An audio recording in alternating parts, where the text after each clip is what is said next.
السلام علیکم ورحمۃ اللہ وبرکاتہ۔ الحمد للہ رب العالمین والصلاة والسلام علی سید المرسلین وعلی آلہ وصحبہ اجمعین، اما بعد۔ وقال نبی صلی اللہ علیہ وسلم صلوا کما رأیتمونی اصلی، رواہ البخاری۔ محترم ناظرین کرام، آپ حضرات کے سامنے میں نے جو حدیث مبارکہ پڑھی ہے وہ صحیح بخاری کے اندر موجود ہے۔ اس مناسبت سے آج میں آپ حضرات کے سامنے بیان کروں گا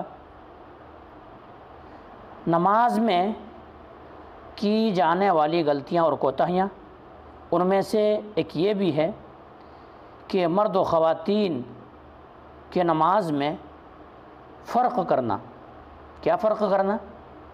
کہ مرد کے لیے نماز کا کچھ حکم اور ہے اور عورتوں کے لیے کچھ اور ہے۔ مثلا مرد حضرات جب نماز کے لیے تکبیر تحریمہ کہیں گے تو اس وقت مرد کیا کریں گے؟ اپنے دست کو اٹھائیں گے، اپنے ہاتھ کو اٹھائیں گے تو کانوں تک اٹھائیں گے، اور خواتین جو ہے وہاں اپنے کندھوں تک اٹھائے گی۔ یہ فرق کیا جاتا ہے۔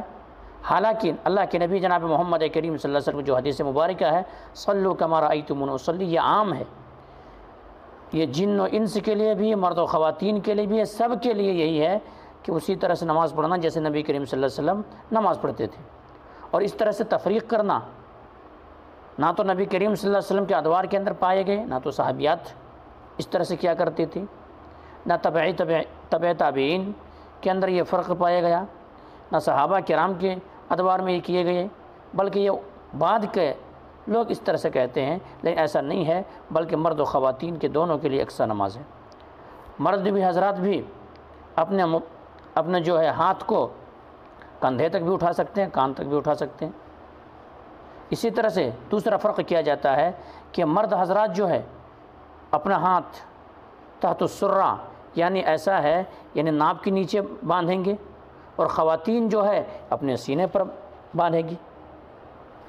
تو اس کے اندر بھی جو تفریق کیا جاتا ہے اس کی بھی کوئی دلیل نہیں ہے، اور سنت اور صحیح طریقہ یہی ہے کہ مرد بھی سینے کے اوپر ہی ہاتھ باندھیں گے، فی صدری، سینے پر ہاتھ باندھیں گے، اور خواتین بھی سینے پر ہی ہاتھ باندھے گی۔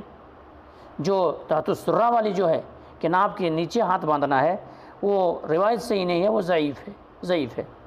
اسی طرح سے فرق یہ بھی کیا جاتا ہے، جب مرد حضرات سجدے کے اندر جائیں گے نماز میں تو وہ کیا کریں گے؟ اپنے پیٹ کو ذرا اوپر رکھیں گے زمین سے، لیکن خواتین زمین پہ پورے مکمل چپکا دے گی۔ یہ بھی فرق کیا جاتا ہے، حالانکہ ایسا بھی کوئی صحابہ کرام کے ادوار میں نہیں کیا گیا، نبی کریم صلی اللہ علیہ وسلم کے دور میں ایسا بھی نہیں ہوا۔ تو یہاں پر بھی وہی جو مرد کے لیے حکم ہے جو وہی عورتوں کے لیے بھی حکم ہے۔ ہاں کچھ جگہیں ہیں جہاں پہ اللہ کے نبی جناب محمد کریم صلی اللہ علیہ وسلم نے صراحت کے ساتھ بیان کر دیا ہے۔ وہ کہاں؟ امامت کے معاملہ لے لیجیے۔ اگر مرد امامت کرا رہے ہیں تو ایسے موقع پر مرد حضرات چاہے 2 ہو 4 ہو،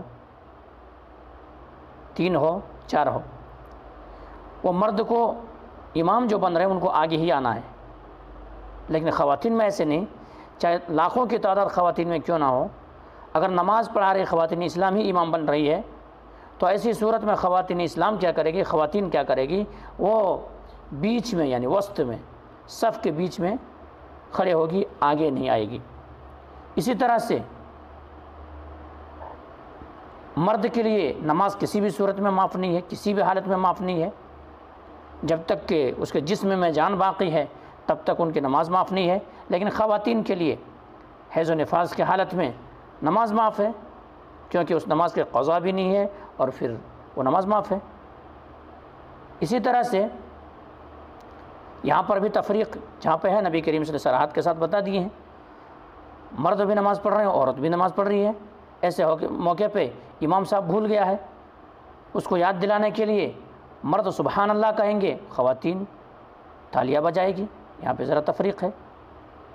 اسی طرح سے جو ہے خواتین جب نماز پڑھے گی تو پورے مکمل پردے کے ساتھ نماز پڑھے گی، یہاں تک کہ ان کے سر کے بال تھوڑا بھی نظر نہیں آئی، اگر ذرا بھی نظر آئیں گے تو نماز قابل قبول نہیں ہے۔ اور یہاں تک کہ ان کی ایڑیاں بھی نظر نہ آئے، پورے جسم کو ڈھانک کر کے نماز پڑھے گی، لیکن مرد کے لیے ٹخنے سے اوپر کپڑا رکھنا ہے۔